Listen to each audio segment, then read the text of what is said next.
حين ولدت. من در جواب دوست عزیزمون که در مورد لباس و اینکه لباساشون گاهی اوقات شاید مناسب نباشه برای امامت، انسان چه برای امامت یا برای نماز خواندن به شکل فردی، در هر صورت باید سعی بکنه که بهترین لباسش رو بپوشه. شاید نهایتش از شما 10 دقیقه وقت بگیره. من یک کارگری رو دیدم در یک شرکت نفتی کار میکرد که همیشه یک دست لباس تمیز تو ماشینش داشت.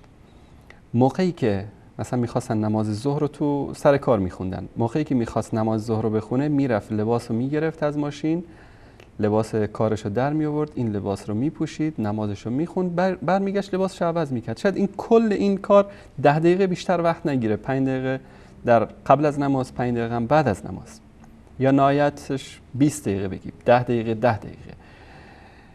چرا؟ الله سبحانه و تعالی در قرآن کریم، دوستان اگر نشون بدن، سوره اعراف در آیه 31 میگه یا بنی آدم خذوا زینتکم عند کل مسجد و کلوا واشربوا ولا تسرفوا ان الله لا يحب المسرفین. ای فرزندان آدم، به هنگام رفتن به مسجد، در اینجا مفسرین میگن منظور تنها این نیست که اگر به طرف مسجد رفتی، منظور اینه که در هر نماز، در هر جایی که میخوای سجده بکنی، در هر جایی که میخوای نماز بخونی، زینت خود را برگیرید. شما تصور بکنید همین برادرانی که در همین اتاق نشستن و نماز جماعت میخونن، گاهی خود میگن لباسامون تمیز نیست یا لباسامون شایسته نیست برای امامت. اگر رئیس جمهور افغانستان بخواد که شماها رو به حضورش بپذیره در قصر ریاست جمهوری، آیا با همون لباس کارتون میرید؟ اگر لباس نداشتید آیا قرض نمی کنید، لباس نو نمی خرید؟ رئیس جمهور که هیچی، شهردار همون منطقه بخواد شما رو ببینه، یک والی بخواد شما رو ببینه، یک انسانی که از شما یک کمی علمش یا پولش یا منصبش بالاتره بخواد شما رو ببینه، آیا حاضرید با اون لباس پیشش برید؟ طبعا حاضر نیستید. الله سبحانه و تعالی مالک آسمان ها و زمین ها، شما در حضور ذات اقدس الهی میخواهید حاضر بشید. فقط با خودتون فکر بکنید که آیا این لباستون شایسته هست که با این لباس حاضر بشید؟ خیلی آدم متاسفانه میبینه که طرف موقع جلو رئیسش، در دفتر کارش، در شرکت، کارخونه، در پیش مردم حاضر نیست که با لباس خواب یا با لباسی که شایسته نیست ظاهر بشه، اما حاضر با اون لباس عادی بره مسجد نماز بخونه، هیچ براش مهم نیست. یعنی سبب این عدم اهتمام به آرایش ظاهری در نماز اینه که ما تا هنوز درک نکردیم که در مقابل چه ذاتی ایستاده ایم. و ما قدر الله حق قدرهی، که انشاءالله امیدوارم شما و بینندگان عزیز ما از جمله این انسان ها نباشن. خدا را اونطوری که باید و شاید قدر نکردن، نشناختن. یکی از نمونهاش همینه که ما وقتی در نماز وای میستیم این احساس رو نداریم که در مقابل چه ذاتی ایستاده ایم. کسی که همه امور دنیا به دست اونه. کسایی که نماز رو تون تون میخونن یا به خاطر نماز خواندن حوصله نمیکنن لباس عوض بکنن یا اونطوری که باید و شاید نمازشون رو ادا بکنن. چرا این کارو میکنید؟ به خاطر کار؟ میخواید 5 دقیقه کارتون تأخیر نشه؟ به خاطر رزق و روزی میخواید که تجارتتون، مغازتون 5 دقیقه دیرتر نرید؟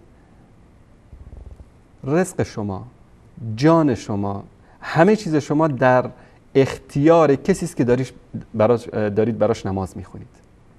اگر این رو ما ایمان داشته باشیم که امکان داره که شما نماز رو تون تون بخونید، نماز مثلا که 10 دقیقه وقت میگیره در 2 دقیقه بخونید، در 5 دقیقه بخونید. نماز رو سلام دادی، قبل از اینکه بری سر مغازت، سر تجارتت، سر کارخونت، الله سبحانه و تعالی جانتو گرفت. جان ما در دست الله سبحانه و تعالی است.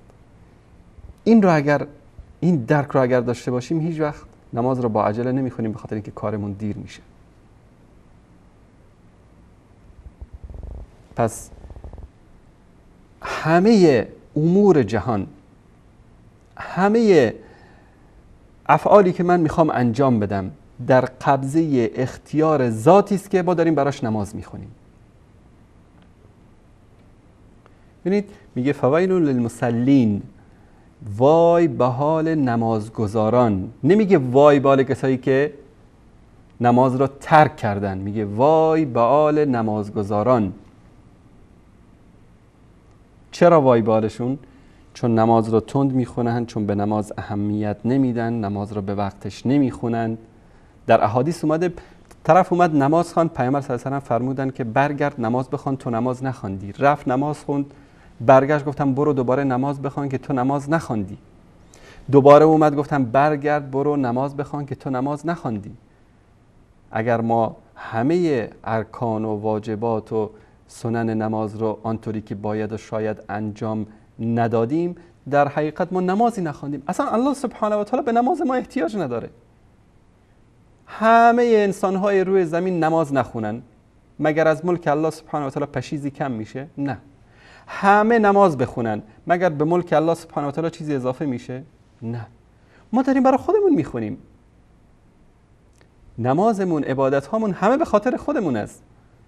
الله سبحانه و تعالی نیاز نداره. اما عده طوری نماز میخونن که انگار دارن منت هم میذارن که ما 5 وقت داریم نماز میخونیم. تشکر میکنم از این بیننده عزیزمون.